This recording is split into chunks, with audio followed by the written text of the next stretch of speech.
ketika kita berbicara Desa Kutuh, ya kami memiliki potensi ada 3 potensi. Kami memiliki pantai, kami memiliki laut, kami memiliki tebing-tebing. Yang itu yang kita mampu maksimalkan, dan tentu orang Bali, kami bangga dengan orang Bali sebagai orang Bali karena memiliki adat, seni dan budaya.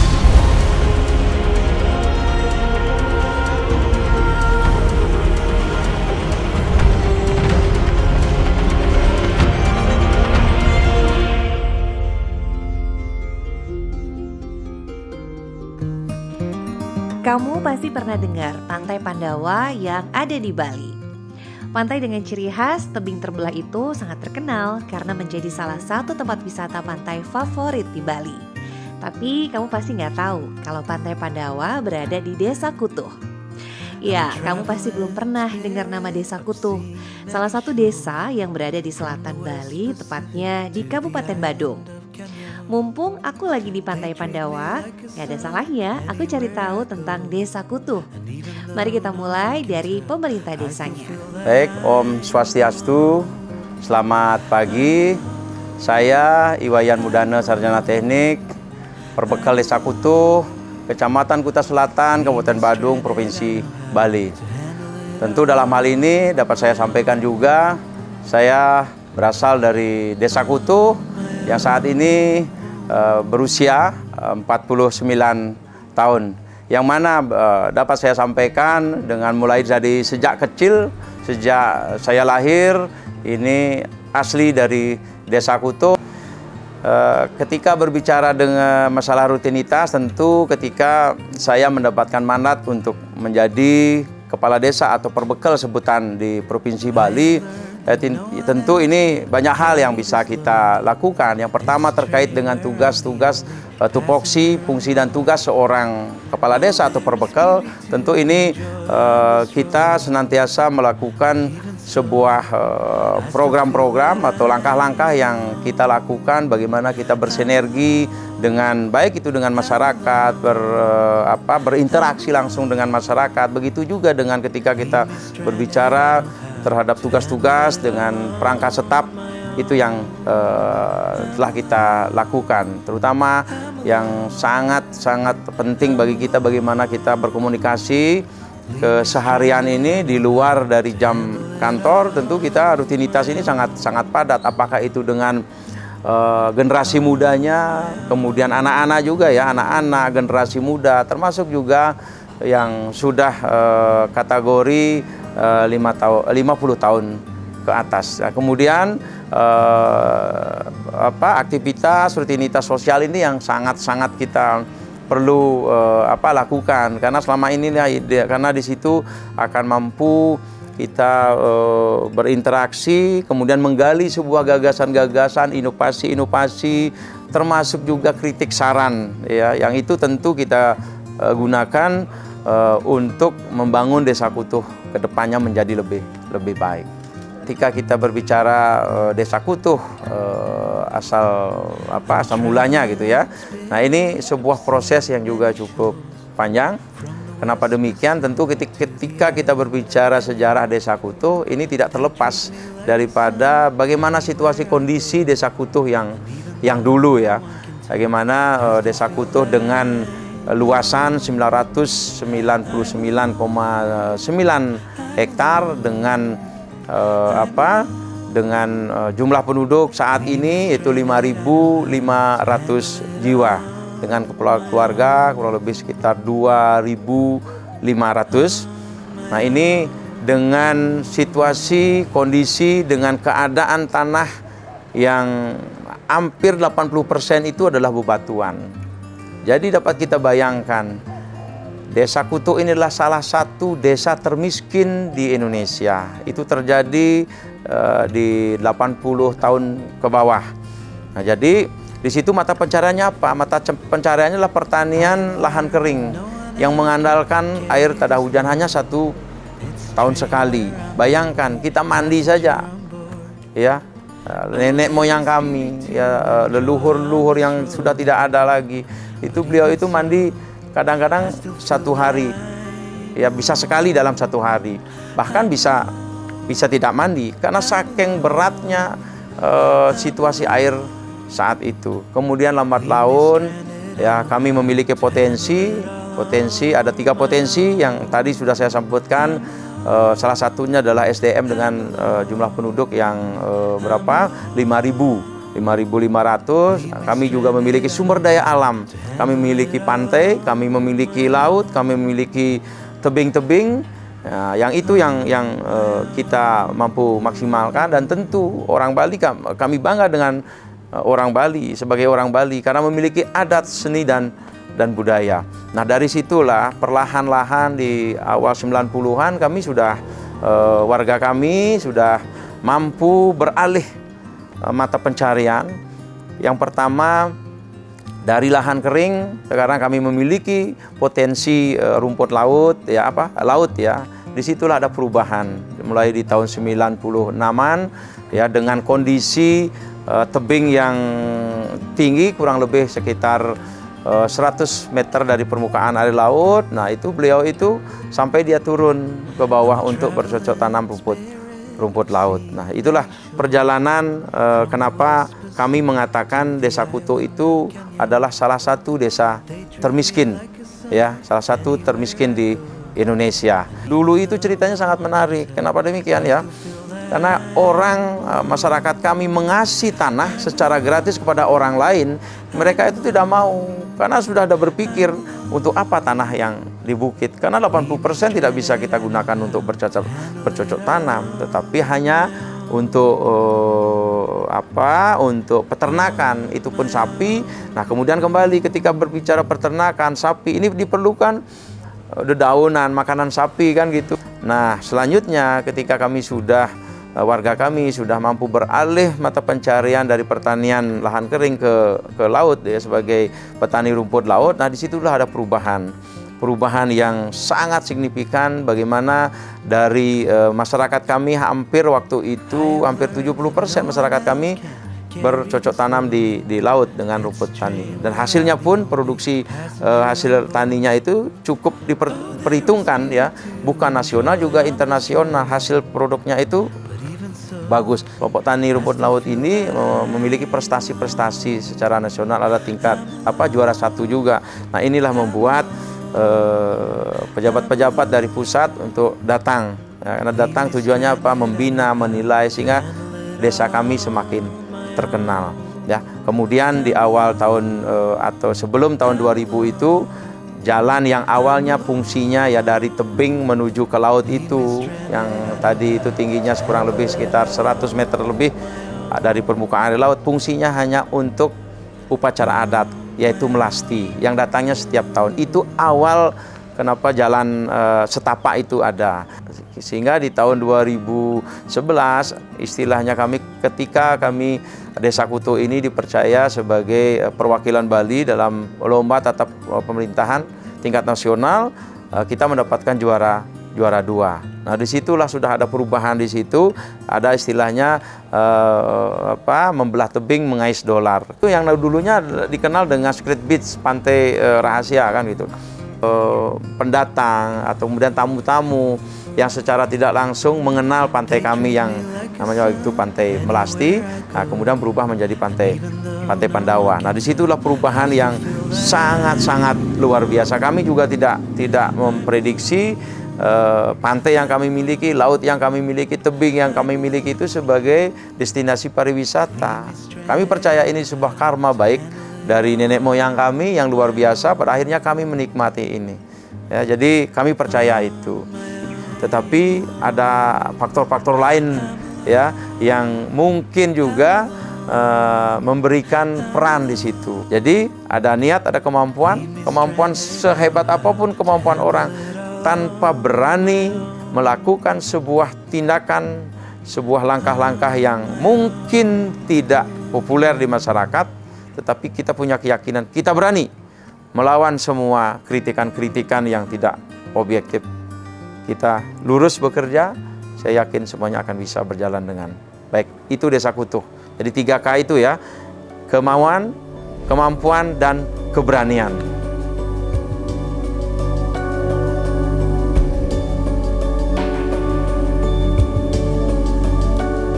kita kan dasarnya kita petani rumput laut. Setelah sekian lama kita bertahun-tahunan kita rumput laut, setelah peralihan mungkin karena juga lautnya juga kan kita gagal panen terus. Daripada kita bertahan di rumput laut gagal panen terus, makanya kita beralih juga. Harus mau tidak mau harus beralih juga. Harapan saya sih habis peralihan ini semoga tetap terus berkembang, terus berkembang biar masyarakat di sini ada juga penghasilan, pemasukan.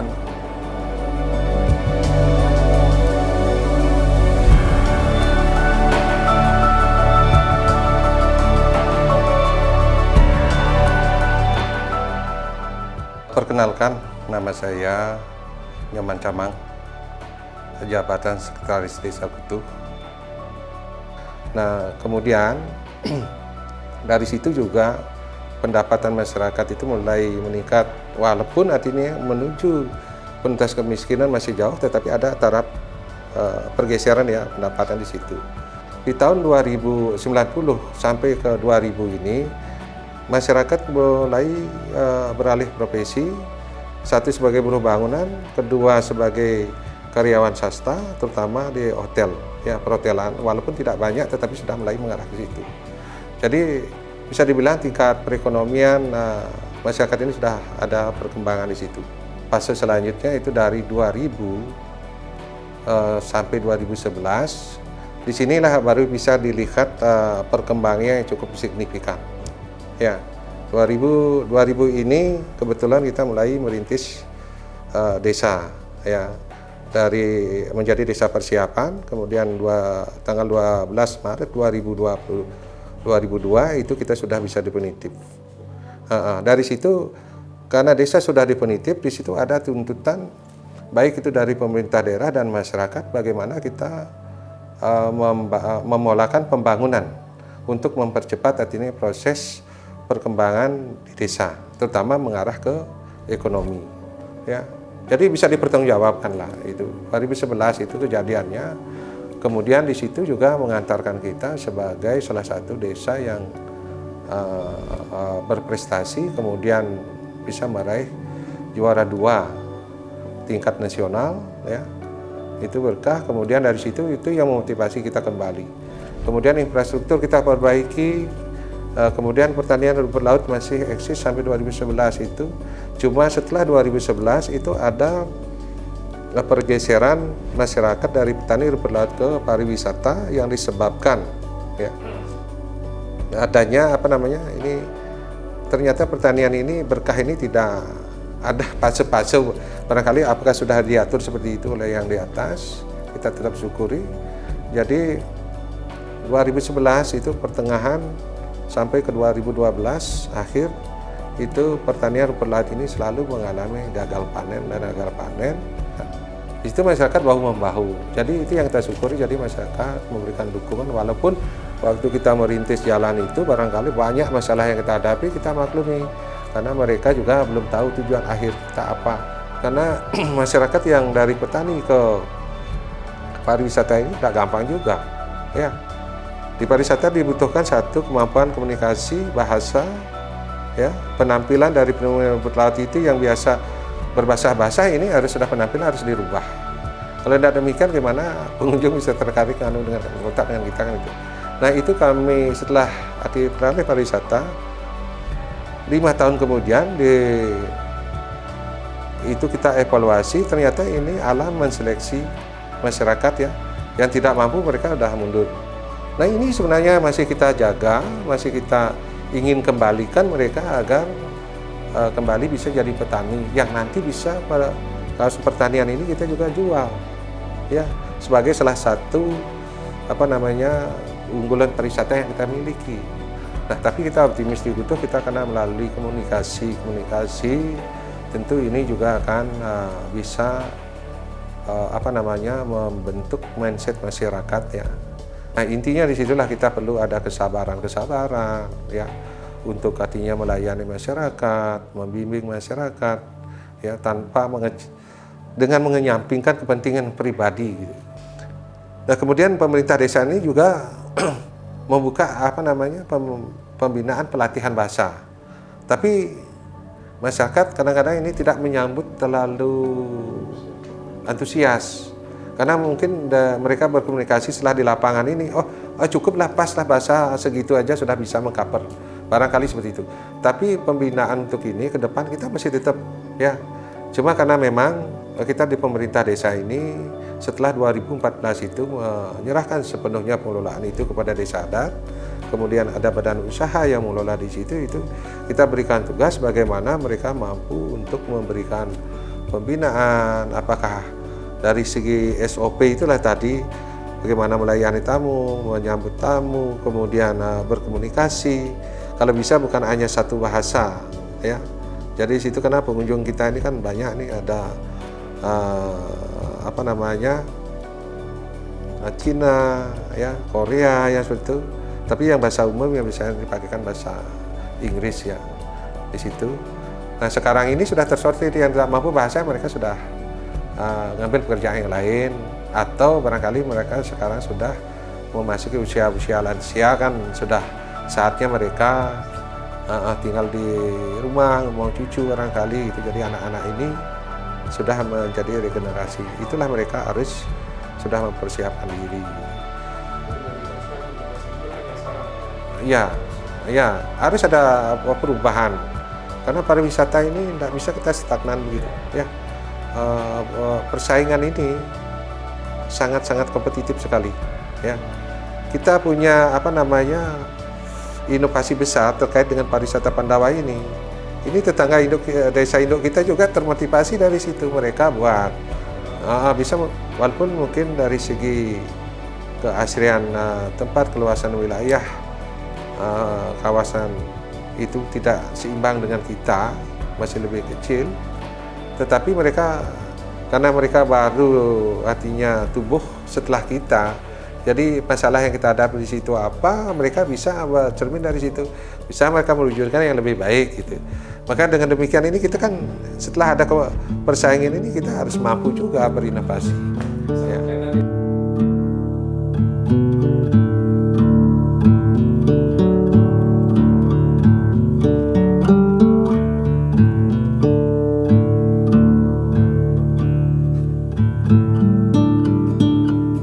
Om Swastiastu, perkenalkan saya Ika Dek Naradipa Putra, saya dari Desa Kutuh. Saya menjabat sebagai Direktur BUMDesa Manik Sedana. Jadi BUMDes berdiri di tahun 2017 dengan penyertaan modal melalui APBDes dan juga dana desa sebesar 1,8 miliar. Jadi BUMDes sendiri memiliki 3 unit usaha. Yang pertama ada unit barang dan jasa, yang kedua ada unit Pancalispa, dan yang terakhir ada unit pengangkutan sampah. Jadi untuk unit pengangkutan sampah kita ada beberapa penyokong untuk pendapatan dari unit itu sendiri. Yang pertama ada papan reklame, kita ada 6 unit titik yang strategis di Desa Kutuh. Dan yang kedua kita ada gedung serbaguna, itu penggunaannya untuk kegiatan event seperti wedding dan juga ada turnamen seperti takraw dan bulu tangkis. Dan selanjutnya kita juga ada kunjungan edukasi wisata. Jadi setiap daerah di Indonesia artinya berkunjung ke Desa Kutuh untuk meniru bagaimana proses dari birokrasi pemerintahan desa dan juga bagaimana cara meningkatkan PAD desa melalui BUMDes milik desa itu sendiri. Jadi yang selanjutnya kita juga ada restoran namanya Angkringan Kampung Muda. Jadi setiap wisatawan mancanegara maupun lokal kita arahkan ke sana melalui proses promosi yang memang terkendali di BUMDes itu sendiri. Dan yang kedua di unit Pancalispa kita ada jasa massas dan juga ada jasa penyewaan payung.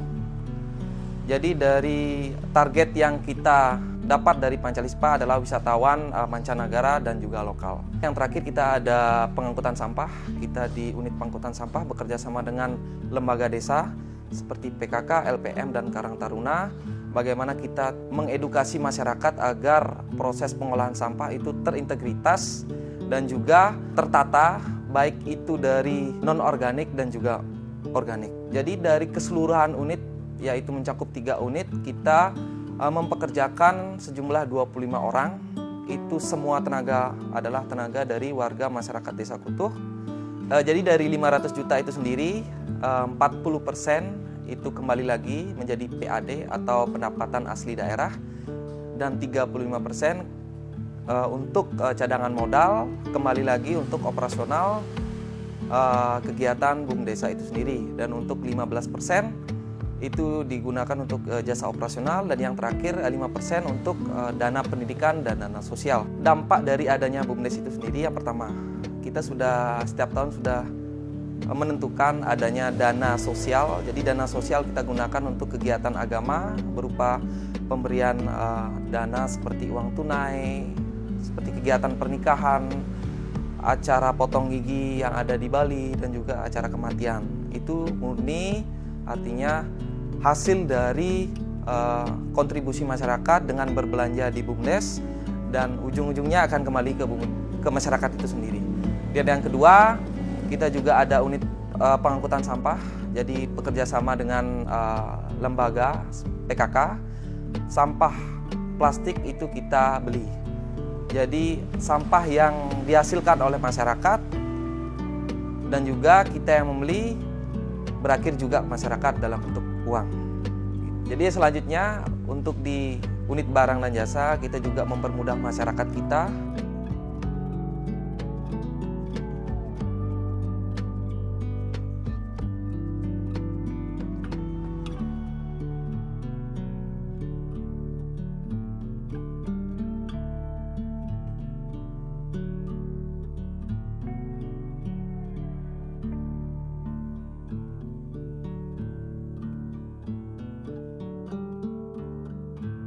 Jadi poin dari unit barang dan jasa terutama di toko kita adalah menargetkan untuk UMKM seperti warung. Jadi kita tidak langsung turun ke masyarakat agar nantinya UMKM di Desa Kutuh bisa berkembang, otomatis juga meningkatkan perekonomian desa.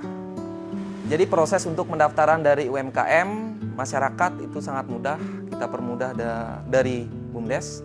Ada cukup membawa KTP, dan kita yang akan nanti memberikan fasilitas seperti barang, jualan, produk-produk dari vendor yang sudah kerjasama dengan BUMDes. Jadi untuk pembayaran juga kita permudah. Jadi untuk mengurangi beban dari UMKM masyarakat lokal, kita minimal kita harus ada DP 50% dan sisanya bisa dilakukan dengan pencicilan. Dan kemudahan yang selanjutnya adalah kita juga bekerja sama dengan Pertamina, jadi badan usaha milik negara. Jadi apapun kegiatan atau badan usaha milik negara seperti jual beli gas LPG, kita permudah juga, kita pinjamkan. Artinya mempermudah UMKM untuk memutar modal dari warungnya. BUMDes Manik Sedana juga berkolaborasi dengan BUMDA. Dari hasil dari kolaborasi itu sendiri, kita bekerja sama ketika kita ada kunjungan edukasi wisata, kita berkolaborasi, pemaparan materi kita terima di pemerintahan desa, dan untuk objek-objek wisata kita bekerja sama dengan destinasi wisata Pantai Pandawa dan Gunung Payung. Itu yang notabene adalah dikelola oleh BUMDA itu sendiri. Hubungan kita dengan BUMDA dan BUMDes Manik Sedana adalah seperti saudara. Terbukti juga ada satu unit kita yang terletak di kawasan pengelolaan BUMDA itu sendiri, yaitu Pancalispa. Jadi Pancalispa memang dari awal berdiri memang terletak di kawasan pengelolaan BUMDA itu sendiri. Jadi untuk penempatan unit kita di Pantai Pandawa yang dikelola oleh BUMDA, kita ada sistemnya sewa untuk setiap blok itu sama, tidak berlaku untuk BUMDes saja, tapi setiap warga lokal memang diterapkan seperti itu. Jadi salah satu subunit kita dari unit barang dan jasa, kita ada salah satunya adalah Pertasop. Jadi Pertasop ini sendiri digagas di tahun 2023 awal, jadi bekerja sama dengan BUMN, Pertamina, dan juga bekerja sama dengan Kementerian Desa untuk memajukan investasi di Desa Kutuh.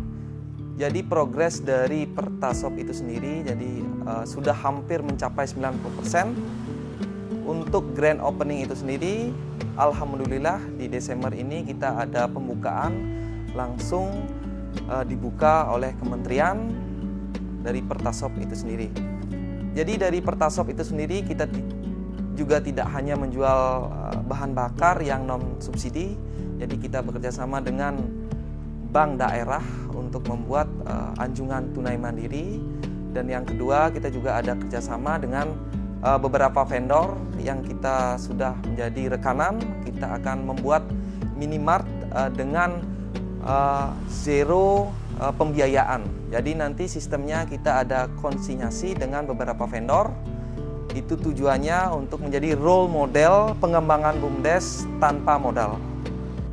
Jadi lahan untuk pembangunan Pertasop adalah murni dari keikutsertaan masyarakat untuk mengembangkan BUMDes Manik Sendana itu sendiri. Jadi masyarakat mengikhlaskan untuk menghibahkan lahannya untuk pengembangan BUMDes digunakan untuk Pertasop dan pengembangan lainnya. Tapi dari beberapa penelitian kita lakukan, memang bekerja sama dengan BUMN itu memang alhamdulillah memang menghasilkan. Terbukti juga dari BUMN suplai gas juga kita sudah terapkan, sampai sekarang juga kita ada hasil. Berarti ini tergolong agen juga ya? Iya. Kalau untuk yang gas ini? Jadi untuk gas itu sendiri kita sudah pangkalan, Pak. Kita pangkalan, kita agen resmi. Jadi ketika ada masa gas-gas seret, itulah gas seret, arti aturan dari pemerintah itu diutamakan langsung turun ke agen. Jadi kita ketika gas turun langsung, kita toko kita yang akan menampung, jadi masyarakat itu tidak kesusahan untuk mencari gas. Jadi masyarakat Desa Kutuh sudah sadar dengan adanya BUMDes, dengan masyarakat berbelanja ke BUMDes, BUMDes pun bisa mengembangkan potensi desa melalui usaha-usaha milik desa. Dan dengan hasil dari BUMDes itu sendiri nanti juga akan kembali ke masyarakat itu sendiri. Jadi terbukti dengan kegiatan agama yang kita memang poskan untuk kegiatan seperti pernikahan, potong gigi, dan juga kematian. Ya, jadi untuk pengelolaan kegiatan upacara agama, kita sebut itu upacara agama, itu memang ada panitianya khusus. Jadi untuk Desa Kutuh itu sendiri sebenarnya semua masyarakat Desa Kutuh itulah desa adat. Ya. Jadi semua masyarakat sekitar hampir 5.000 sekian masyarakat itulah masyarakat adat. Jadi karena aturan dari pemerintahan Indonesia artinya diwajibkan untuk membuat pemerintahan desa. Makanya adanya pemerintahan desa, dinas, dan juga adanya desa adat itu sendiri. Artinya semua desa yang ada di Bali pasti punya desa adatnya.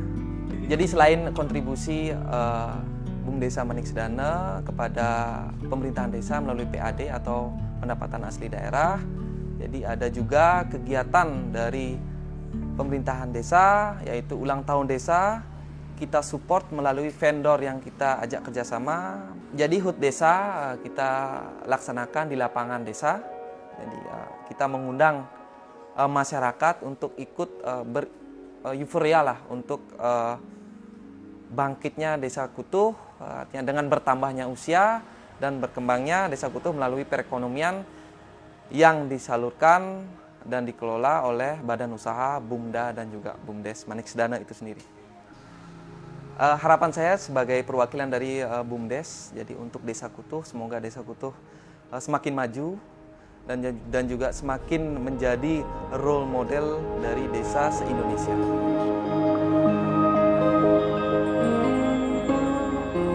Om Swastiastu. Nama saya Mesir, asli berasal dari Desa Kutuh. Kemudian keseharian saya sekarang menjadi Bendesa Desa Adat Kutuh atau disebut dengan Tetua Desa Adat Kutuh. Orang lain juga menyebutkan kepala suku gitu, untuk di desa adat. Kebetulan juga Desa Kutuh ini dimekarkan. Nah,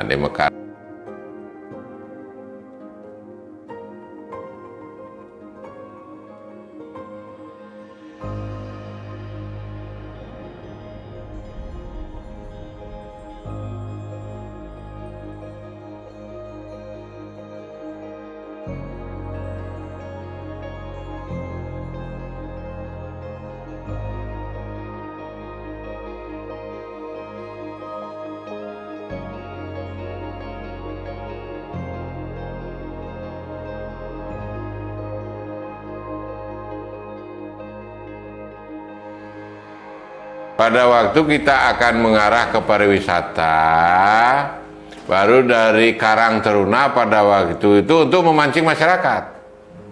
Untuk memancing masyarakat, belilah beberapa kano. Karena banyak orang mandi, kita bikin kano yuk. Itu Karang Taruna pada waktu itu istilah sebagai pionirnya. Berjalan, tapi tidak tertata. Gitu.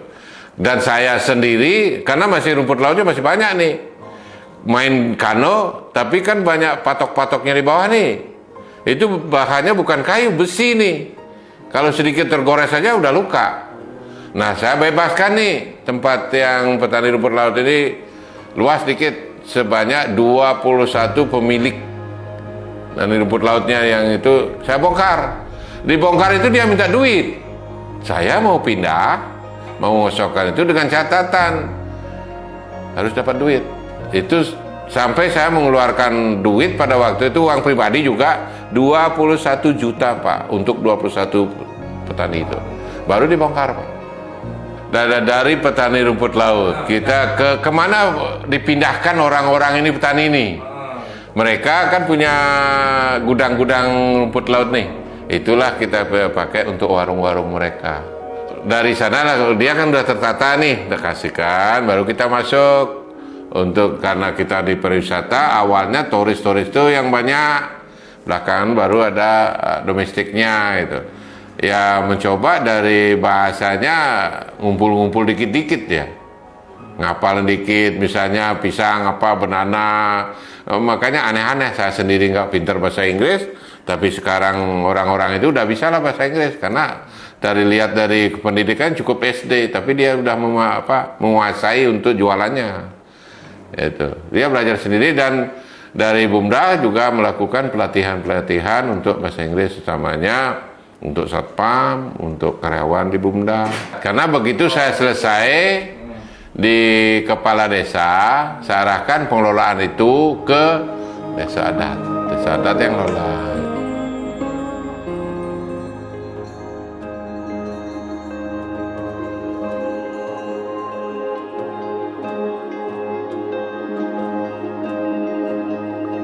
Di sanalah nyicil, ada Pak Menteri Kelautan pada waktu itu, Pak Cicip ya. Cicip datang, pendawa yang patung gininya, patung Arjunanya, beliau kan putih nih, putih ganteng gitu. Pak Cicip kan ganteng nih, Arjuna 100 juta Pak. Keluar, uang pribadi beliau, bukan uang menteri nih. Uang pribadi beliau menyumbangkan untuk patung Pandawanya itu, yang itu di Arjuna. Karena kalau itu juga punya utang pada waktu kita perbaikan di Pandawa itu ada senderan, itu kita peminjam diaturlah oleh Bendesa pada saat itu, masukan itu masih kecil jumlahnya. Setelah saya di DPR 2014 ada perdanya, baru kita kerjasama dengan Pemda. Kenapa? Karena Pemda juga kan aspalnya dari Pemda, repgannya juga dibantu dari Pemda, atau penataannya juga dari Pemda. Nah mudah-mudahan 2024 ini dari depan, dari candi itu sampai ke pantai itu ditata full oleh Pemda, sehingga nanti kalau udah itu ditata dengan apik sesuai dengan master plan kami yang kami udah buat bersama Pak Bupati, ditandatangani Pak Bupati. Keren, Bapak datang ke sini bukan kayak gitu lagi. Ibarat Bapak akan masuk ke hotel yang berkelas itu, berbintang. Bukan bintang kecil, bintang gede itu. Itu ada master plan-nya Pak. Kalau nanti Pak minta saya kasih itu rancangan 2024. Nah, itu akan itu, dan kalau itu terwujud mungkin di Kuta Selatan nggak ada Pak. Terus kalau gitu gila, kalau saya karena gini obsesi saya nggak mau Pandawa itu kalah dengan nilainya, cuma satu-satunya di Kuta Selatan yang terhebat Pandawa, gitu aja. Sekarang bantuannya kemana? Sumber dananya dari mana? Kalau sombong dari desanya, satu sumber dananya dari desa adat sendiri. Kalau desa adat nggak ada, dari Pemda. Kalau Pemda juga, Pemda kan tidak semuanya bisa dibiayai. Misalnya beach club, kan nggak bisa. Kalau infrastruktur yang lainnya, oke lah. Beach club kita harus kerjasama dengan pemilik modal. restunya juga dari Kabupaten Badung gitu juga. Baru kita bisa jalan. Kalau jualan pariwisata kayak gitu-gitu aja orang bosan. Ibarat beli nasi, kemarin itu, sekarang itu juga 3 kali ke tempat ini kan bosan. Carilah tempat lain. Makanya sekarang kalau penikmat pariwisata itu di mana yang baru walaupun jelek kan pasti orang ke sana duyun-duyun. Ini kalau pariwisata itu sama dengan jualan buka restoran tuh. Sama itu, nggak ada bedanya. Menunya ini harus tetap diperbaiki, bila perlu ditambah. Gitu. Untuk urusan sekarang desa adat, khusus di Kutuh nih, khusus di Kutuh. Saya nggak mau cerita yang lain. Khusus kita di Kutuh, karena di desa adat Kutuh itu banyak pura yang harus menjadi tanggung jawab desa adat. Kami itu namanya setelah ada Bumda itu semua untuk urusan bisnis, jadi kami serahkan di Bumda untuk mengelolanya. Tapi pemilik Bumda itu adalah desa adat yang kita komandai dari pendesa dengan jajaran perjurunya, pengurusnya gitu. Nah kemudian ini semuanya harus rekomendasi apa misalnya digerakkan, harus rekomendasi sepengetahuan dari ownernya itu kan desa adat. Desa adat itu dipimpin oleh seorang pendesa dengan jajarannya ada, bukan sendiri, ada sabo desa, ada kerta desa, ada 4 klien banjar adat. Inilah kita merumuskan, baru kita serahkan kepada pengelolanya yang ada di Bumda, seorang direktur utama Bumda. Gaya kan Bumda, direktur.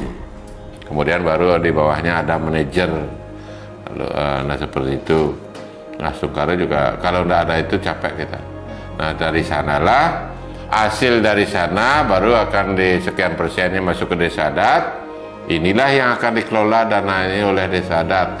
Satu untuk upacara, ya nyonya upacara ordalan untuk pura-pura 14 peleban pura ini. Itu kurang lebih, bukan kurang lebih, 2 miliar itu habis dalam 1 tahun nih. Kemudian pura-pura keluarga lagi 10 juta per 1 tahun dia dapat. Orang meninggal juga dapat, ngaben juga dapat, orang nikah juga dapat. Ini semuanya uang ke sana. Apa kalau ada yang cara-cara potong gigi juga kita harus nengok gitu. Gimana masyarakat? Gratis. Istilahnya tidak mengeluarkan duit, bukan gratis. Kenapa? Karena kewajiban desa adat juga untuk mengabennya ini untuk masyarakatnya sendiri. Gitu. Kewajiban. Jangan nanti disebut dengan gratis, enggak. Cuman dia tidak mengeluarkan duit gitu. Jadi leluhurnya sudah melinggih di Merajan. Melinggih nih, dia santai-santai aja nunggu di bawah. Cuma dia ayah. Nah kemudian dari sekian pura itu, apakah masyarakat itu mengeluarkan iuran? Enggak. Yang penting dia ikut ngayahnya untuk persiapan upacaranya dan sembahyang. Itu aja intinya. Desa dinas atau dari perbekalan dia juga ikut memberikan support untuk pengabenan kemarin itu aja ya 300 juta dikasih gitu. Kemudian LPD itu LPD kan milik desa adat nih, tapi dia punya tabungan khusus untuk untuk pengabenan memang ada di 350 juta. Selebihnya ini baru desa adat penuh. Kalau di pengelola Pantai Pandawa sesuai dengan keputusan Bupati kan kita di desa adat langsung ke Bupati. Kalau pesan saya kan bagaimana pesan dan kesan nih. Kalau pesan apa yang sudah ada sekarang jangan pernah puas. Kita harus sebagai masyarakat desa Kutuh, terutama masyarakat adat dan dinas harus berbenah terus. Jangan pernah merasa puas untuk membuat atau mensejahterakan masyarakat kita sendiri. Kemudian kalau pesannya Bapak Presiden kan membangun dari hilir, bukan dari hulu ke hilir. Kalau bisa memang harus desa itu ditamakan, tapi kalau membangun desanya, oke lah membangun dari hilir kan dananya harus juga dari hilir lebih banyak daripada pusat. Karena pemilih-pemilih kan ada di tingkat desa-desa. Itu sebenarnya doronglah dana itu ke bawah yang lebih banyak sehingga masyarakat itu bisa membangun. Ya, kalau dia suatu tempat itu punya potensi yang bisa dikembangkan secara maksimal, kalau enggak kan mentok. gitu. Karena di Bali juga banyak hal-hal seperti itu yang terjadi, Pak. Dikebu dengan aturan-aturan harus bikin gini-gini itu, setelah dia mau mencoba potensinya nggak cocok, mati juga. Kalau kita di sini di Kutuh kan memang saran-saran itu nggak ada sih. Kita memang produk dalam negeri. Membelah tebing juga dari inisiatif dari masyarakat sini juga. Memperpanjang itu nggak ada. Jadi masyarakat jangan terlalu memanja, jangan terlalu sering mengharapkan masukan dari atas, tapi bagaimana kita dari desa sendiri menciptakan sesuatu dan bisa memberikan sesuatu kepada yang ada di atas gitu loh. Contohnya Pendawa kan juga masukan dari Pendawa, inisiatif dari masyarakat Kutuh menciptakan itu, sekarang memberikan pendapatan kepada Kabupaten Badung juga. Kita tuh bukan hanya meminta aja, tapi kita juga bisa memberi gitu loh. Kalau masalah bisnis di Bumda, enggak ada konsultan khusus. Cuma direktur utamanya ini harus bekerja keras.